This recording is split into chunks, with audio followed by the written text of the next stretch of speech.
Vous croyez peut-être que le public est de moins en moins exposé aux publicités pour le tabac.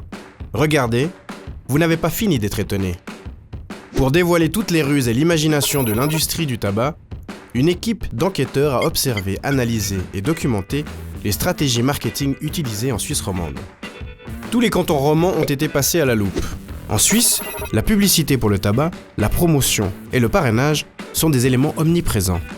Mais comme ces messages sont avant tout destinés aux jeunes et aux fumeurs, ils sont peu visibles aux yeux du grand public. Voilà pourquoi cet observatoire roman a été mis en place afin de souligner toutes les stratégies marketing pour les produits du tabac et sensibiliser l'ensemble de la population au fait que la cigarette n'est pas un produit de consommation comme les autres. Évidemment, il y a des lois pour limiter la publicité de l'industrie du tabac. Mais la Suisse est l'un des pays les moins restrictifs d'Europe. En Suisse romande, certains cantons ont mis en place des interdictions de la publicité pour le tabac. Au contraire, dans les cantons de Neuchâtel, du Jura et de Fribourg, les spots publicitaires pro-tabac au cinéma, l'affichage public et le parrainage sont autorisés. Un vrai paradis pour l'industrie du tabac. L'industrie du tabac déploie des stratégies de plus en plus subtiles pour séduire son public cible. En effet, la publicité pour le tabac, ce n'est pas que la presse, l'affichage et le cinéma. Elle se retrouve aussi sur les automates à cigarettes via des concours super attractifs. Des échantillons gratuits, des emballages marrants, des soirées privées, des invitations à des événements, des hôtesses charmantes, des mails personnalisés, les réseaux sociaux, des affiches numériques, des applications smartphones, des présentoirs dans les points de vente, des affichettes au milieu de friandises dans les kiosques, des activités décalées dans les festivals, des sites internet ouf.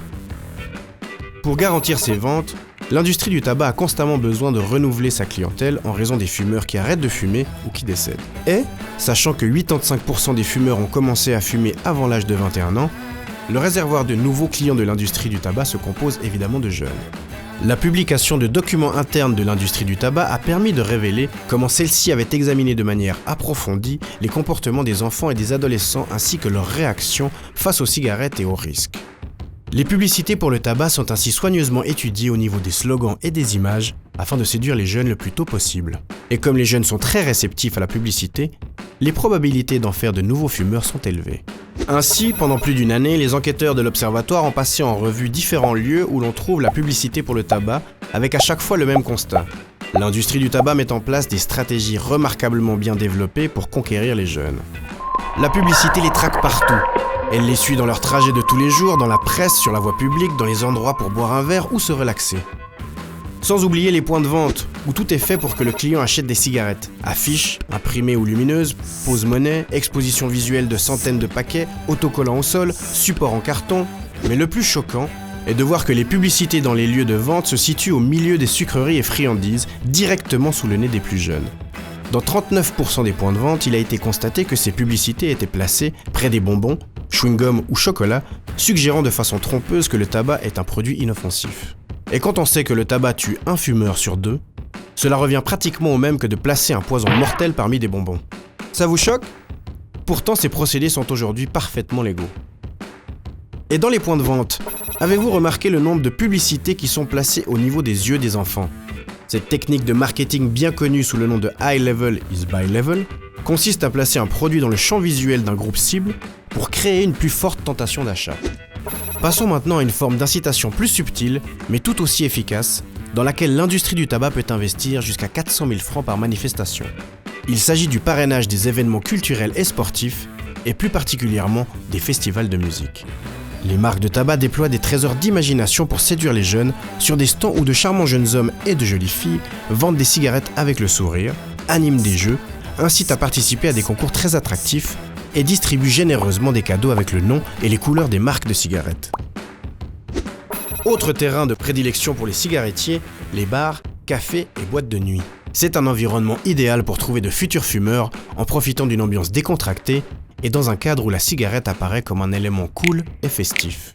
La présence publicitaire dans ces lieux est très forte, avec des supports comme les cendriers, des affiches et des éléments de décoration qui reprennent les lignes graphiques et les logos de marques de cigarettes.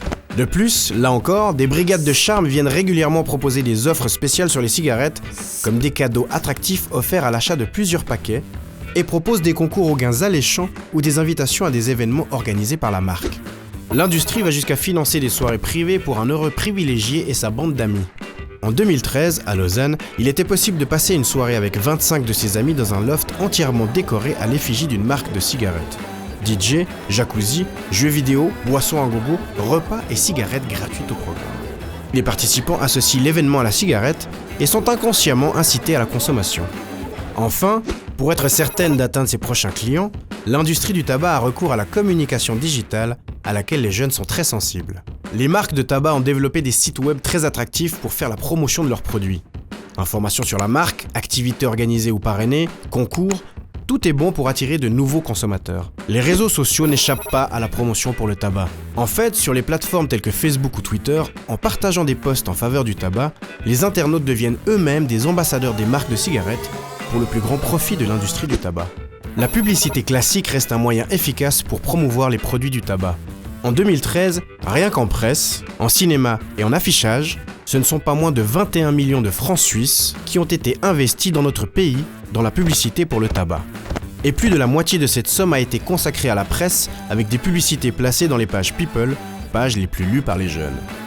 En fait, il ne se passe pas un jour sans que les publics cibles des cigarettiers ne soient exposés à des dizaines de messages, consciemment ou inconsciemment. Sur la base des observations effectuées pendant l'enquête, durant une journée et une soirée de week-end, un jeune sera exposé en moyenne à 68 stimuli en faveur du tabac. Alors que faire ? La solution la plus efficace qu'un pays puisse adopter est d'interdire la publicité pour les cigarettes, car il est prouvé qu'une interdiction complète entraîne une diminution moyenne de 7% de la consommation de tabac. En résumé, l'industrie du tabac utilise la publicité pour faire croire que fumer est cool et sans danger. Et vous ? Jusqu'à quel point êtes-vous conscient de cette manipulation ?